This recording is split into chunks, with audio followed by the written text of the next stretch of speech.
Viewers, welcome to cute kitchen and craft. இன்றைக்கி நம்ம மஞ்சள் சோறு செய்கிறத பார்க்க போகிறோம். மஞ்சள் சோறு, கறிவடகை சட்னி, முட்டை, மிளகு வறுவல் செய்கிறத பார்க்கலாம். வீடியோக்கு போகிறதுக்கு முன்னால் சப்ஸ்கிரைப் பண்ணாதவங்க சப்ஸ்கிரைப் பண்ணிவிட்டு பாருங்கள். இது தேங்காய் பால் சோறு. தேங்காய் ஒரு முடி எடுத்திருக்கேன். அதை அரைச்சி தேங்காய் பால் எடுத்துடலாம். வடிகட்டி நல்லா எடுத்துக்கிட்டுருவோம். நமக்கு எவ்வளோ அரிசியோ அதுக்கு 2 மடங்கு தேங்காய் பால் நம்ம எடுத்துடணும். நான் 2 கப் அரிசி எடுத்திருக்கேன், 4 கப் தேங்காய் பால் எடுத்திருக்கேன். இப்போ சாதம் தாளிச்சிடலாம். எண்ணெய் சேர்த்து பட்டை 2 துண்டு, கருவேப்பிலை கொஞ்சம், வெங்காயம் கொஞ்சம் தாளிச்சிக்கிறேன். இஞ்சி பூண்டு பேஸ்ட். இதுக்கு கொஞ்சம் நம்ம வெந்தயம் சேர்க்கணும், உடம்புக்கு நல்லது. மஞ்சள் சோறுக்கு வெந்தயம் சேர்த்து செஞ்சால் இன்னும் ரொம்ப நல்லாவும் இருக்கும், சூப்பராக இருக்கும். தயிர் கொஞ்சம், மஞ்சத்தூள், வெந்தயம் சேர்த்தாச்சு. இதையெல்லாம் நம்ம லேசாக வதக்கிட்டு தேங்காய் பாலை சேர்த்துடலாம். தேங்காய் பால் சூடு வரட்டும். அரிசி எடுத்து நம்ம கழுவி ரெடி பண்ணி வடிகட்டி வச்சிடலாம். தண்ணி சூடு வந்துருச்சு. இப்போ நம்ம அரிசியை சேர்த்தாச்சு. சோறு நல்லா கொதிக்குது. நமக்கு மஞ்சள் சோறு ரெடி ஆகிக்கிட்டு இருக்கு. இதுக்கு தேவையான அளவு உப்பு சேர்த்து, உப்பு சரியாக இருக்கான்னு பார்த்துக்கிட்டுருவோம். கடைசியாக நெய் சேர்த்து தண்ணி எல்லாம் சுண்டுன பிறகு நம்ம தம் போட்டுடலாம். மல்லி புதினா சேர்த்து தம் போட்டாச்சு. மஞ்சள் சோறு நமக்கு ரெடி ஆகிடுச்சு. ஒரு 10 நிமிஷம் கழித்து நம்ம எடுத்து ஒரு பேட்டிட்டு சர்வ் பண்ணிடலாம். இப்போ நமக்கு இதுக்கு சைட் டிஷ்ட்டு வந்து கறிவடகை சட்னி எப்படி செய்கிறதுன்னு பார்ப்போம். கறிவடகம் 1, தேங்காய் கொஞ்சம், வெங்காயம் கொஞ்சம், புளி எலுமிச்சம்பழ அளவு, மிளகாய் 2, எண்ணெய் சேர்த்து எல்லாத்தையும் நம்ம கொஞ்சம் வறுத்துக்கலாம். 2 மிளகாய் சேர்த்துருக்கேன். காரம் வேணும்னா இன்னும் கொஞ்சம் 2 சேர்த்துக்குங்க. கறிவடகம் பாதி தான் நான் எடுத்துக்கிட்டு இருக்கேன், பாதி போதும்னு. கறிவடகம் எப்படி போடுறதுன்னு அந்த லிங்க்கு கீழே கொடுக்குறேன், செக் பண்ணிக்கோங்க. வெங்காயம் சேர்த்து வதக்கிக்கலாம். கறிவடை சட்னி இது நமக்கு 2 நாளைக்கு கூட கெட்டு போகாமல் இருக்கும், தண்ணி படாமல் நம்ம பார்த்துக்கிட்டாக்க. புளி சேர்த்தாச்சு, தேங்காய் சேர்த்தாச்சு. எல்லாத்தையும் நம்ம எண்ணெயில் வறுத்துக்கிட்டுடலாம்.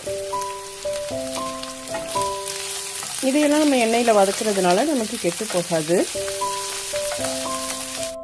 வெளியூர் பயணங்க போகும்போது இந்த மாதிரி செஞ்சு 2 நாளைக்கு வச்சுக்கிட்டு யூஸ் பண்ணலாம். இப்போ கறிவடகத்தை லேசாக உடச்சிக்கிட்டு அதையும் கடைசியாக தான் சேர்த்து வதக்கணும்.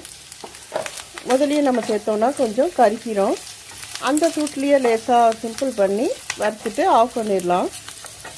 லேசாக வறுத்தாலே போதும். இது எல்லாம் கொஞ்சம் ஆறட்டும்.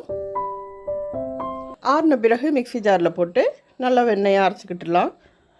உப்பு இதுலேயே இருக்கும், நமக்கு தேவைப்பட்டால் போட்டுக்கலாம். இப்போ அடுத்தது முட்டை மிளகு வறுவல் பார்த்துடலாம். 2ஆக வெட்டி சேர்த்துக்கிட்டுருவோம். முட்டையை அவிச்சு எடுத்துக்கிட்டாச்சு. முட்டை மிளகு வறுவல் தனியாக ஒரு வீடியோ போட்டிருக்கேன், அந்த லிங்க்கும் கீழே கொடுக்குறேன். தனியாக பார்த்து செக் பண்ணிக்கோங்க, டீட்டெயிலாக இருக்கும். இப்போ நம்ம முட்டை ரெடி பண்ணியாச்சு.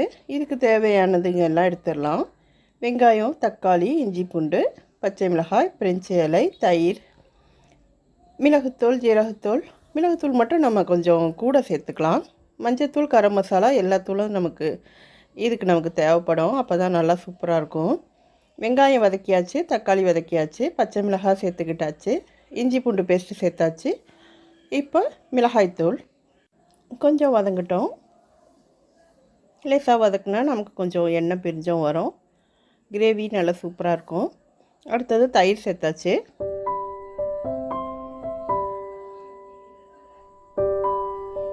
தயிர் சேர்த்த பிறகு நம்ம மசாலா எல்லாம் சேர்த்துடலாம். மிளகுத்தூள், ஜீரகத்தூள், மஞ்சள் தூள், கரம் மசாலா தூள், சாட் மசாலா கொஞ்சம், எல்லா தூளும் சேர்த்து லேசாக வதக்கிக்குவோம்.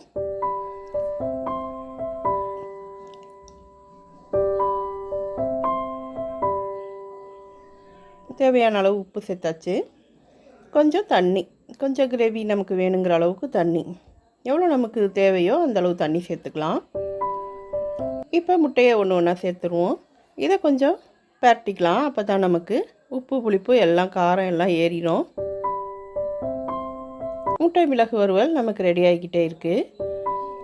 மஞ்சள் சோறுக்கு சைட் டிஷ்ட்டு சூப்பராக இருக்கும். கறியோட சட்னி, மிளகு முட்டை வறுவல் சூப்பராக இருக்கும். மல்லி இலை சேர்த்துட்டு நம்ம இறக்கி சர்வ் பண்ணிடலாம்.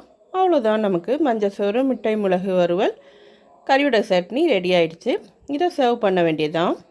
ஹெல்த்தியான மஞ்சள் சோறு சாப்பாடு ட்ரை பண்ணி பாருங்கள். மஞ்சள் சோறு, முட்டை மிளகு வறுவல், கறியோட சட்னி, அதோடு சேர்த்து மாம்பழம் வச்சு சர்வ் பண்ணியாச்சு. புதுசாக வீடியோ பார்க்குறவங்க சப்ஸ்கிரைப் பண்ணிவிட்டு வீடியோ பாருங்கள். தேங்க்யூ ஃபார் வாட்சிங்.